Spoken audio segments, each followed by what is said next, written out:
Chuka, where do the Lib Dems stand now on cooperating with other parties on stopping a no deal?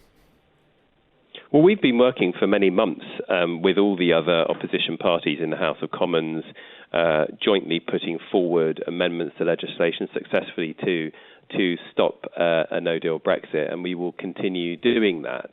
I still think the most probable way we'll be able to stop a no-deal Brexit is by amassing a majority for a piece of legislation or a legislative amendment which forces the government to request an extension to Article 50 to allow time for whatever other purpose, and our primary aim would be a people's vote. So that is absolutely what we are doing. So that's the basic principle. That's where you're trying to get to. But what do you make of the Jeremy Corbyn plan? Well, actually, it's more than that. Right. It's more than that, actually, Gavin. It's because for us, we've always been clear that any form of Brexit will be deeply damaging to our country and our economy.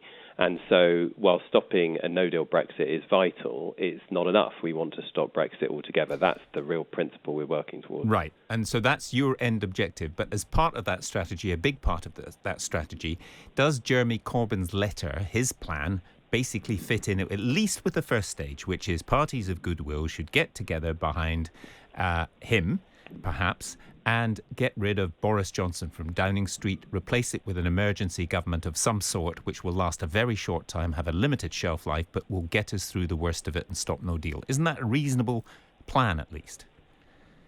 Well, the first half of the plan, which is tabling a vote of no confidence in Boris Johnson and passing it, we've actually been calling on Jeremy Corbyn to do for the last few weeks, to be certain that it could precipitate a general election before the potential leave date of the 31st of October. The House of Commons Library, an independent outfit, has said that would needed to be tabled on the 25th of July. Now, Jeremy Corbyn didn't do that. Joe Swinson, the leader of the Liberal Democrats, did put down a motion, but only the official leader of the opposition can actually put down the vote of no confidence for it to succeed. So he is saying that he will table that now when we get back on the 3rd of September, and we've been absolutely clear we will support his motion and vote for it. It then begs the question, well, if it is successful and confidence in the current government is withdrawn, can, within the stipulated 2 weeks, can the House of Commons reach a decision on an alternative government with an alternative Prime Minister? Now, our view is that Jeremy Corbyn will not be able to command a majority in the House of Commons. And since Joe said this very clearly yesterday and put forward as alternatives the mother and father of the House, Harriet Harman, or Ken Clarke, as potential prime ministers of a cross-party emergency government, since Joe made this point, it's been very interesting because the Conservative rebels who would be needed to support Jeremy Corbyn's alternative plan for him to become the Prime Minister of a caretaker government, and a caretaker government, I might say, purely composed of Labour politicians, as far as I can make out, he would need Tory rebel support. And some of those who have been cited as potentially supporting a Corbyn premiership in those circumstances, literally in the last hour, in one case, in the case of Dominic Grieve, have made it very clear, of course, they, like us, are prepared to talk to Jeremy Corbyn about measures to stop no deal, but they would not support him to become Prime Minister. Caroline Spelman, the former Cabinet Minister, the Conservative Cabinet Minister, she's another example. And so the problem with Jeremy Corbyn's proposal is it's not able to command a majority in the House of Commons. However, somebody else leading an emergency government could. But do you think the problem with Jeremy Corbyn's proposal is Jeremy Corbyn, and that perhaps this is putting a personality that you and others don't particularly like ahead of what is good for the country, and that, in fact, this should be open to negotiation, whether it is Jeremy Corbyn, Harriet Harman, Ken Clarke or somebody else? In other words, the idea is fine if you can find a personality to unite behind, and you don't know, with respect, that Jeremy Corbyn cannot have a majority. Is that right? Not right? I mean, you can't show that. We do know. We do know. Let's be absolutely clear about that. In order for him, to be honest, given the numbers, whether we support Jeremy Corbyn or not is not decisive. The real question is whether there are sufficient numbers of Conservative rebels.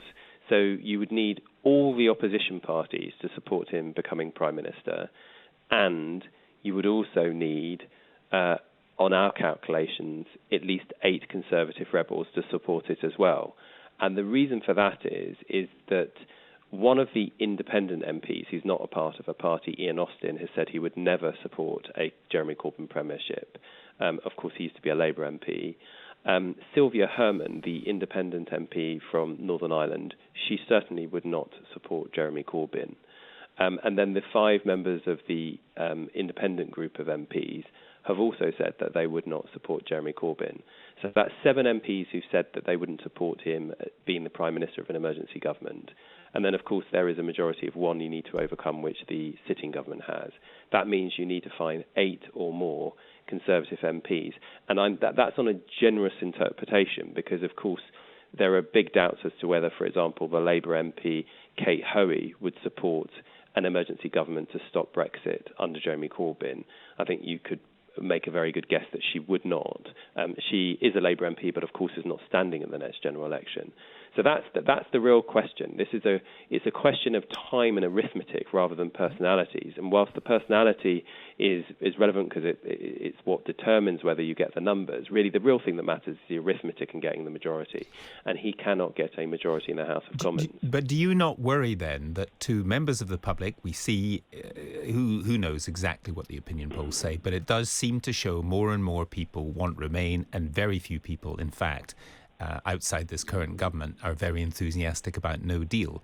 But to an outsider, this could look as if Remain parties can't get their act together, and that perhaps one part of that is that you, in particular, because you were in Labour before, don't even think that the leadership of the Labour Party is necessarily a Remain party. I mean, is that fair? Well, there's a few things there. We will do anything it takes to stop no deal. And we'd have to think twice if Jeremy said to us, look, we've got 10 Tory MPs, here are their names, who will vote for us for an emergency government headed by Jeremy Corbyn, then of course we'd have to really give it very serious consideration. But that is not the case. Now, there are alternative individuals who could. I can understand why Labour people are desperate for Jeremy Corbyn to lead a caretaker government. He is their leader. They want him to be Prime Minister. The problem is there aren't enough people who also sit in that camp, not in the Labour Party. Now, we have put forward an alternative Labour figure, the former deputy leader of the Labour Party, the mother of the House, Harriet Harman, to lead an emergency government. If it's a Labour figure that is the key thing for them, well, we've put forward a suggestion. She would become Labour's first female Prime Minister. They haven't had one before. And we're not insisting that an alternative person be, never mind our leader, Jo Swinson. We're not even insisting they were a Liberal Democrat Member of Parliament, for example. So we're being pretty flexible. And we're saying, look, if you don't agree with the idea of saying Harriet Harman or the Conservatives Ken Clarke, then we're quite open to having another discussion. But no, I mean, in terms of the Labour Party's position, Labour is not a Remain party. There are over 25 Labour MPs who refuse to support a people's vote with the option to remain on the ballot, including 8 frontbenchers.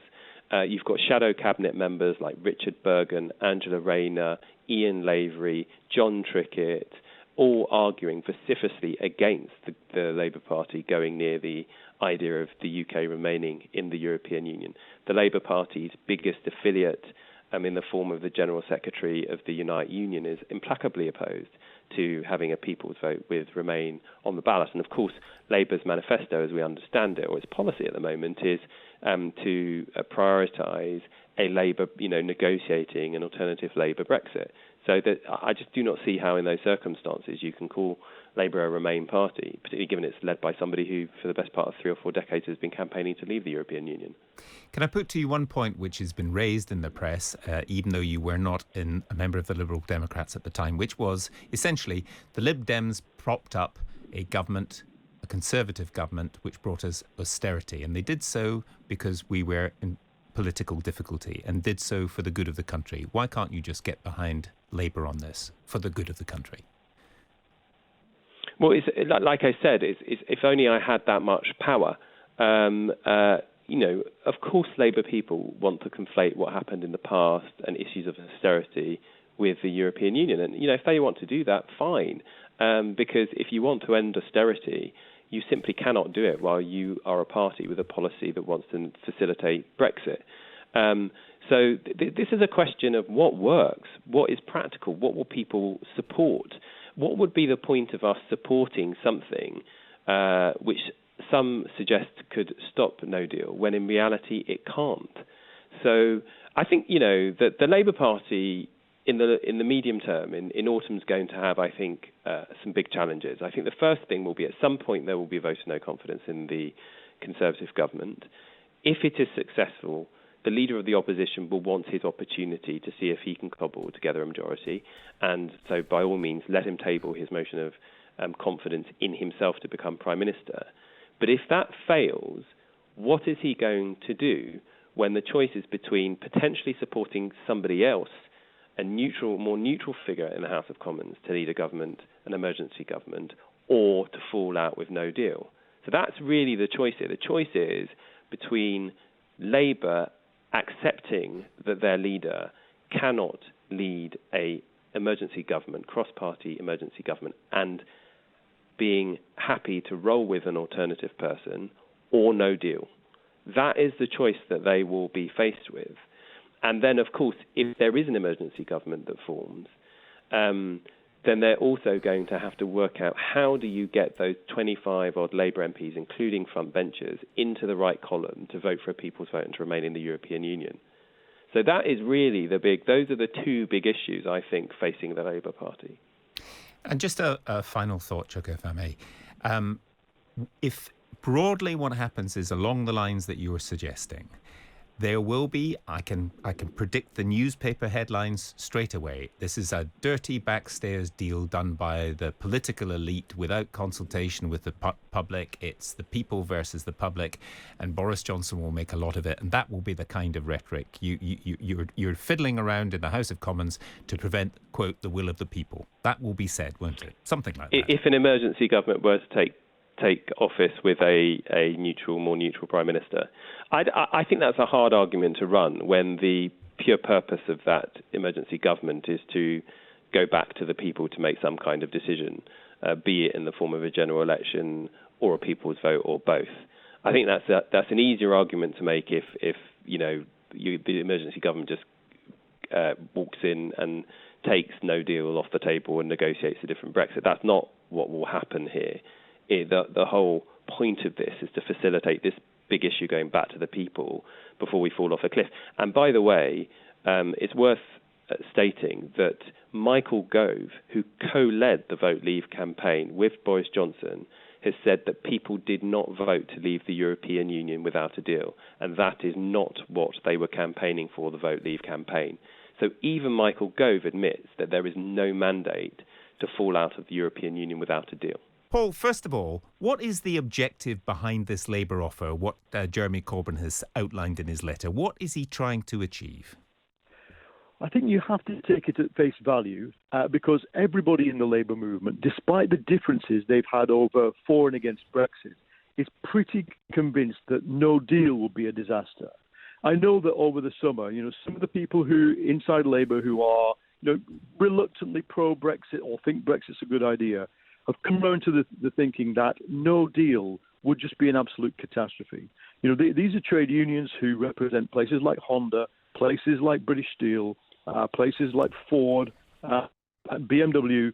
They are all at risk in a no deal. And so, the offer is to stop Boris Johnson doing what his own advisor has briefed that he's going to do, which is, even if defeated in Parliament, so Parliament says, hey, you're not allowed to do no deal, and that's step one.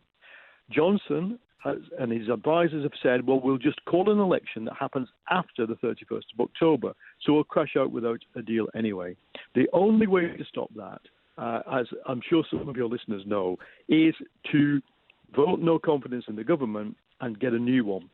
Now, that is without an election. And, of course, form a government on its own, it has to be supported by other parties, and indeed it will need a fair few Tory rebels.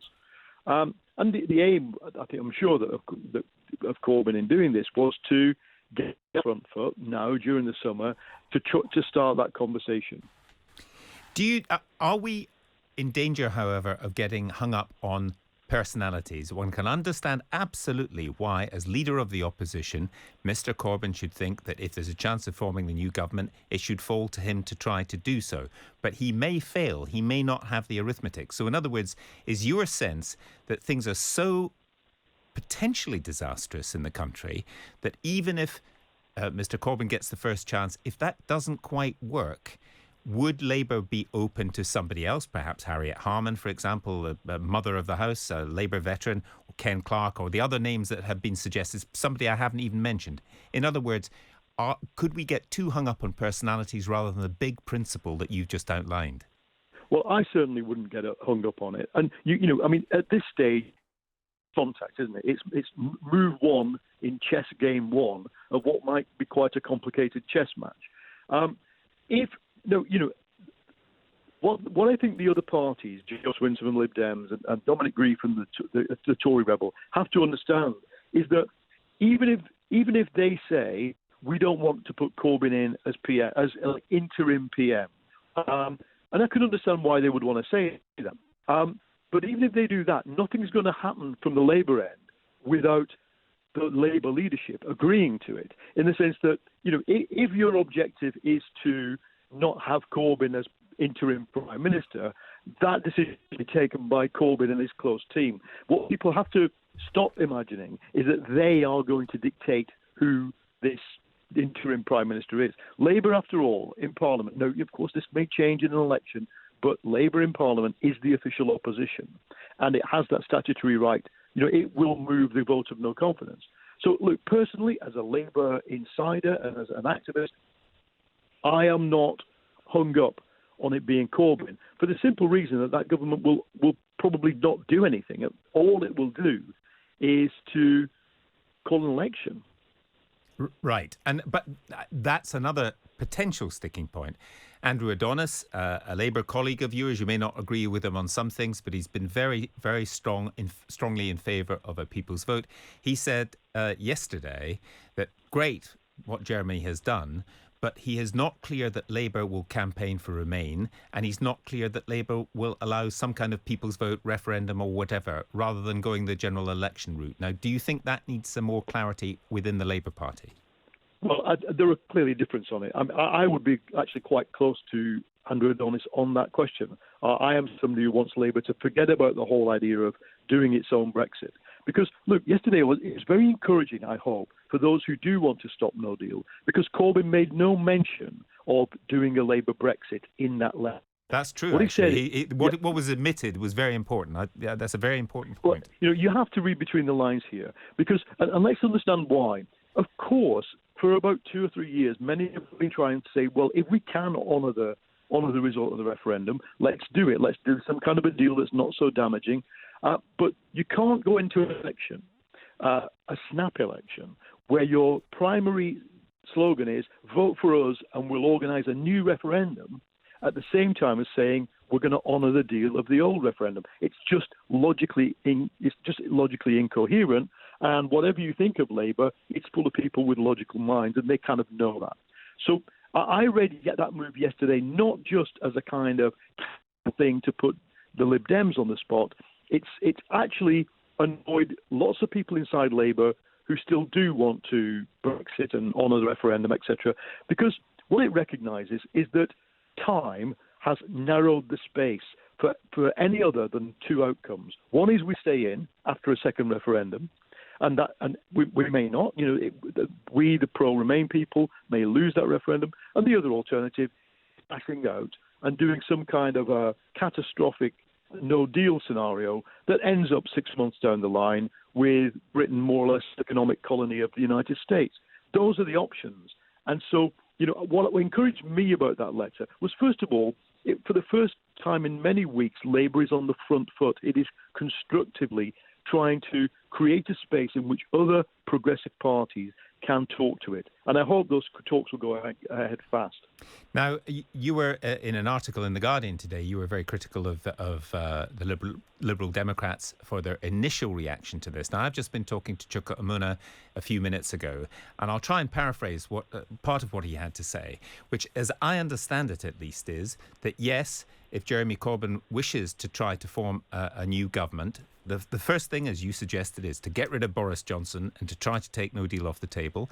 And if the leader of the opposition thinks he can form a new government, go ahead, but the arithmetic simply isn't there. So then we move in, as you say, this is the first move in a very complicated chess game. So we could go through a series of stages. But you've also said we haven't got very much time. Yep. This has to be done very quickly, maybe even before the Labour Party conference in September.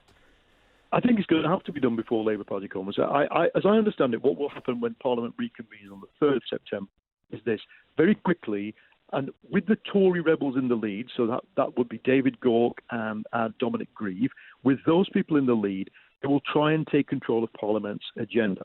They will then put forward specific legislation that stops no deal.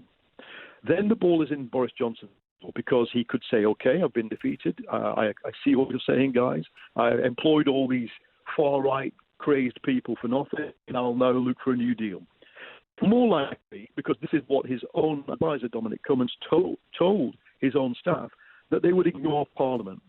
In Parliament, that's where I think the arithmetic for a successful overthrow of Johnson in Parliament comes together. Because people like Philip Hammond, Dominic Grieve, loyal Conservatives, liberal Conservatives, though I disagree with them, I don't think they are people of principle. And I think they will not stand by and see Parliament sidelined by a man who has no mandate, who was not elected by British people. So then I think we're in a vote of no confidence situation. And the vote of no confidence triggers a 14-day period. Then Corbyn tries to form a government. Suppose he fails after 3 days. We've got 11 days left. I think, although, yes, time is tight, I think the stakes are very high. Boris Johnson will do or die. There's another more profane English phrase that I won't say on the radio, but it is do or die for us as well who want to stop this. So 2 or 3 days, Corbyn tries to form a government. Maybe he makes it. But if he doesn't, then the ball will be in the court of those of us in the Labour movement who do see a temporary government as the way forward. And it's multidimensional chess, Gavin, because remember, there are some people who want to oppose no deal who would like to go straight for a referendum and not a general election. There are others who would, remember, Philip Hammond supported Theresa May's deal. And the end game for people like Philip Hammond, for people like Stephen Kinnock on the Labour side, is to get a deal. So some of these things are out of the hands of the Labour leadership. But if you're only speaking to one ordinary rank-and-file Labour member with a little bit of influence, I am of the thinking that if Corbyn can't form a government, then we'll try another Labour politician. And I think the Labour leadership would be within its rights to start suggesting those politicians. So we're going to have to talk to each other because we are facing an attempt to destroy the UK economy. I mean, hello. I don't know if your listeners are aware of this, but the stock market is plummeting. They're plummeting all over the world. Germany's in recession. Our economy shrank in the last quarter.